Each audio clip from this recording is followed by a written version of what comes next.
Magandang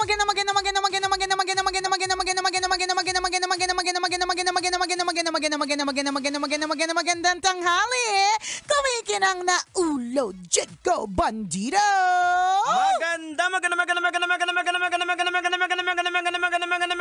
Magandang umaga. Ay, tanghali pa. Lagi na ako Magandang tanghali. Kumikinang ina. Di ko alam. Yan!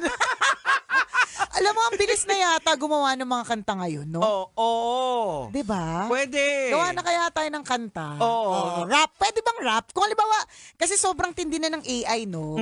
Pwede na ba mag-rap? Kahit halimbawa, ako wala talaga akong rapping skills. I'm just an acoustic singer. Charet! Pwede. Subukan natin baguhin yung boses mo. Sige, kumanta ka. Paano? Ayan. Try mo. Anong klaseng kanta? Kahit ano. Tutono ka, kahit wala ka sa tono. Ay, gano'n. Mahal kita. Mangin ka ba kasi? Nahuhulog na ako sa'yo kasi. Gusto ko yan! Kaya, alam mo, nakakatuwa siya, nakakaaliw, pero at the same time, nakakatakot. Kasi mabilis na makapanloko ngayon. Ay, naku, sinabi mo pa. Diba? Yung nakikita mo yung yung nagva-viral na yung picture, tapos naghahalikan. Oo. Parang totoo. Alam mo, totoo yan. Nakaka-nervyos kasi pwede itong maging dahilan kung bakit may mga mag-asawa maghihiwalay. Wala pa bang nagawa na kayo ng super naghahalikan? Ay. Wala! Diyos ko pa! Buti nga hindi na. Naghiwalay na kami bago pa nauso. Pero yung isa pa, bukod doon, yung na ayokong gawin sa yumao kong tatay, yung kahit patay na siya, tapos picture lang, tapos yayakap. Makakadurog ng puso, di ba? Nakaka-lurky. Yung kaya nga parang nakakatuwa, nakakaaliw, pero at the same time, nakakatakot din siya. Kaya mag-iingat po tayo. And speaking of pag-iingat, sometimes we think that yung mga pinapanood at pinapakinggan ng mga kids natin, porke ang itsura sa panlabas ay cartoons or parang makulay na parang akala mo talaga pambata, 'di ba? Pero sa totoo lang hindi. Oo. Nakaka-nervyos. Ginagamit din kasi ng kalaban 'yun yung mga deceiving na mga bagay-bagay. Correct. Totoo. Alam mo, ano oras ba natin? Ano pa? So ibig sabihin anak ko hindi pa nakikinig mo. Ito na. Pinakita niya anong toy yun nung ano? Oo, yung Skibidi toilet. Diyos ko po, Skibidi. Scooby-Doo lang kilala natin Scooby-Doo. Where are you? Yun lang. Tapos yung Skibidi toilet, isipin mo yun. At hindi lang siya yun, I mean, ang dami mga bata na aliw dyan na hindi ko talaga sila mag-gets. As in, ang Skibidi toilet, kung hindi nyo po alam, tao po siya na lumalabas sa toilet bowl. Sa inodoro. Tapos mabuti kung cute ito. Tapos creepy yung mukha. Parang mga monsters. Totoo, parang ganun.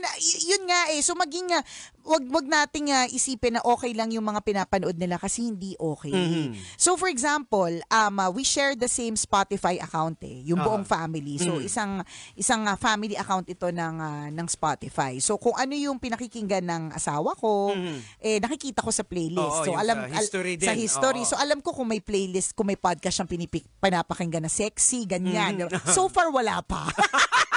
Hindi pa ako nagagalit, di ba? So ibig sabihin I see it. So kahapon nung naghahanap ako ng mga pang-set ng mood ko habang nag-work sa office, ang pinapakinggan ko talaga mga worship songs. Tapos, hindi ko alam, kasi may mga shuffle, alam mo naman, pag ka-high-tech, basta napunta ako sa isang playlist na alam kong pinakikinggan ng anak ko yun kasi crush na crush niya si Draco Malfoy ng Harry Potter. So, yung picture is si Draco Malfoy. Tapos, obviously, speaking of AI, boses niya, pero malamang hindi siya yung gumawa ng podcast. I mean, hindi siya yung gumawa nun. Basta ang tema nun is, para siyang very soothing yung voice niya. I found myself nga listening. Alam mo yun, nakikinig ako. Tapos, na-realize, kung crush ko yun di ba? Parang sarap pakinggan sa tenga. Na-realize ko yung content nung sinasabi niya. Kasi para siyang pampatulog Parang ganun. Yung content, hindi siya pang 11 years old. Ala. Kasi meron siya talagang ay nako, Jego, promise na loka ako talaga. Tali mo na si Prince. Oo, tatali ko talaga. Sinasabi ko sa'yo. lang yung decision kong hindi ibigay sa kanya yung iPad niya talaga. Tapos parang ayoko na siyang bigyan ng Spotify.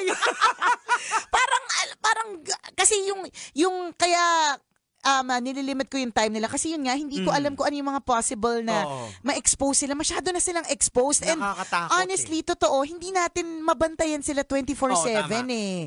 So yung nung paparinig ko nga sa asawa ko as in nag-describe siya kung papaano kiss mula leeg hanggang dun sa parte ng katawan. Ay, naku, pababa talaga, Diego.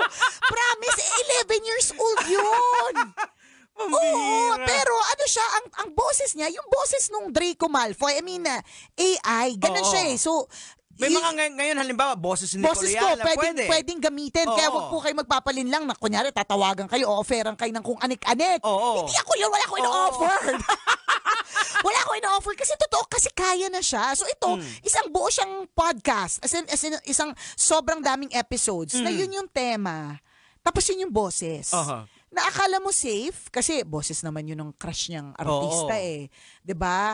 Pero suting sa tenga niya, pampatulog niya talaga, 'di ba? Pero pag pinakinggan mo, nakakaloka talaga. Mama, halimbawa kung may crush ka tapos nagbabanggit kung paano ka. Ayan, So ini-imagine. Diba? Totoo. Si Princess. Kaya nga. Ako nga, sabi ko nga sa'yo, wala naman. Una, hindi ko naman crush yung tao, di ba? Pero I found myself na nag-umpisa sa leeg, umabot hanggang sa tinapos ko! Pambihira! So, ibig sabihin, ganun po yung exposure nila. So, while nakakatuwa yung sinample na gumanda yung boses ko, ba't nung ginagawa namin ni Chuper yan, hindi namin na-achieve? O baka hindi kami sanay sa mga gamit. Hindi kasi talaga kami gumagamit na itong mga Zoom na to eh.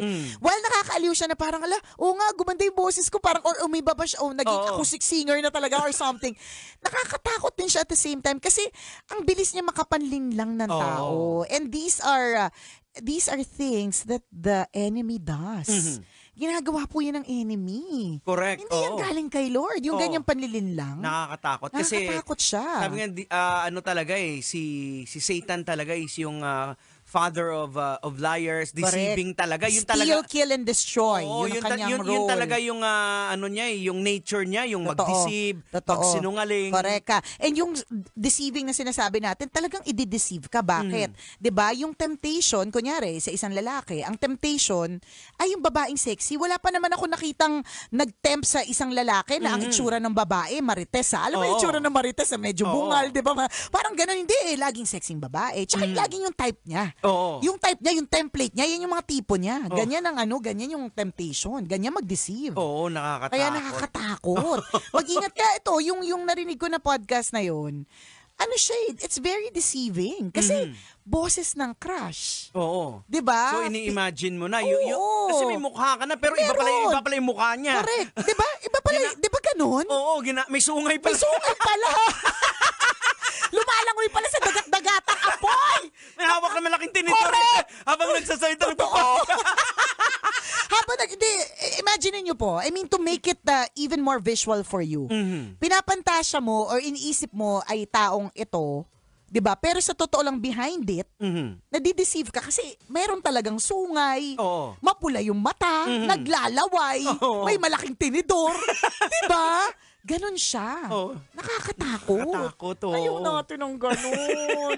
So, paano babantayan, di ba? So, while merong ganyan na technology, I'm sure meron din technology para bantayan. Diba? May mga high-tech rin na apps yan for sure. Kaya maganda din na ang mga kabataan natin is naiaral nila. Like for example, sa church, kahit anumang church ninyo, at least natuturuan. Kasi, correct. Kumbaga, marurunong silang mag-discern sa mga, eto mali na to, bad na to. Kasi tama. pinalaki kami, tinuturo sa amin na ganito.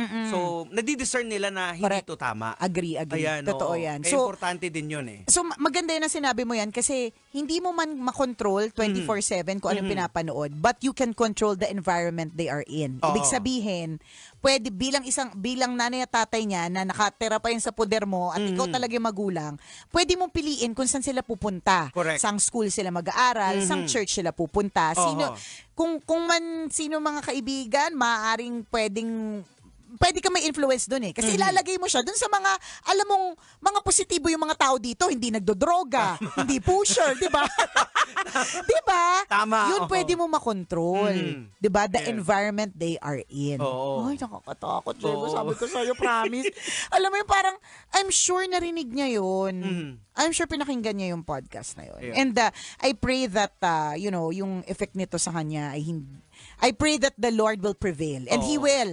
Diba? Alam mo kung bakit ka natatakot? Kasi kilala mo sarili mo. Ganun na ganun. Kaya ako nga tinapos, Diego. Alam mo kung ba't ako natatakot? Kasi minsan... yun. Alam mo kung ba't ako natatakot talaga? Kasi mana-mana lang yun. Doon ako minsan natatakot. Minsan kung anong nirereklamo ko sa anak ko, na-realize ko, ako to eh. Ako to! Pero in fairness, hindi naman ako na-expose ng ganun kaaga. So, Mas nakakatakot ngayon. mas nakakatakot ngayon kasi Oo. yung brains nila Oo. hindi pa developed eh. Tama. Tapos expose na sila agad. Na-expose lang naman ako dyan, Kailan? honestly, after graduation. Oo. Totoo kasi nag-promise ako sa sarili ko mananatili akong pure. Hanggang makagraduate ng college.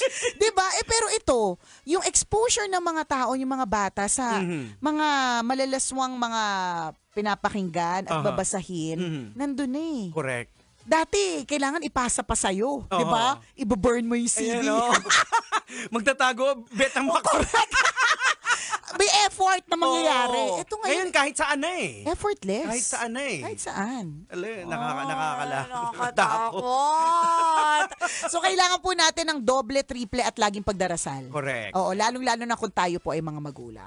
Tama. Yun yung safeguard natin sa mga anak Correct. natin. Kasi again, hindi natin 24 hours na nababantayan yung mga bata. True. Totoo ka dyan. Ayan. Ay, nako, exit na tayo. Nakakaloka. Exit na tayo kasi titingnan ko ulit ano ba yung mga pinapanood nung anak ko ngayon.